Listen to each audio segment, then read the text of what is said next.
Bonjour Xavier Tordoire, vous êtes le chef de projet de Alma Silico, un projet de recherche et de développement d'un nouveau service en ligne pour les chercheurs dans le domaine des sciences du vivant qui vise justement à limiter le temps que ces chercheurs passent à s'échanger des fichiers très lourds entre eux dans le domaine du séquençage, de la protéomique et de rendre ça presque aussi évident que l'utilisation d'un compte Google ou d'un compte Facebook. Oui, donc Alma Silico, c'est un projet financé par l'Europe, Interreg, et qui a comme partenaires 4 universités, les universités de Liège, Maastricht, Aachen et Hasselt. Et le but, c'est de mettre en place des services biotechnologiques et informatiques liés aux sciences de la vie, donc pour les industries et les académies. Alors en gros, c'était l'idée d'il y a 10 ans, on faisait de la recherche dans le domaine des sciences du vivant, on faisait de la génétique.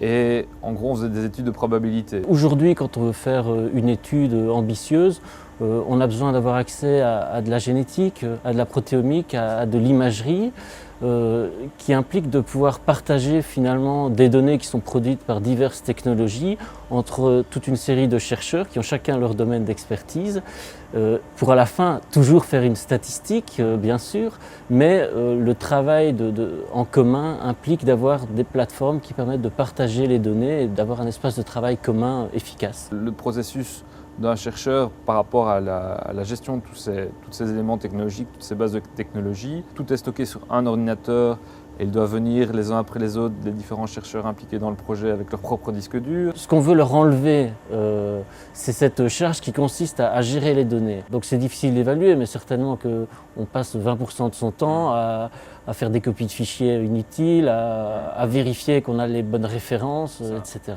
L'idée, c'est de diminuer finalement le temps qu'une personne devrait passer à ça et surtout fournir une plateforme qui permet à différents laboratoires d'avoir un même langage, je vais dire, pour partager les données. Vous donniez l'exemple d'une société de cyclotrons qui faisait de la recherche par rapport à une maladie, mais qui devait aussi croiser des données par rapport à un domaine de la génétique. Ils ont un beau projet de recherche. On va faire des mesures comportementales, des analyses de scanners pour l'activité du cerveau.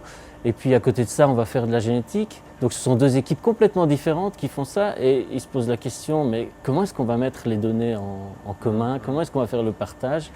Et c'est là qu'on intervient pour faire le lien entre les deux. Et on les rend accessibles via nos interfaces web sans devoir les déplacer du serveur sur lequel elles sont produites.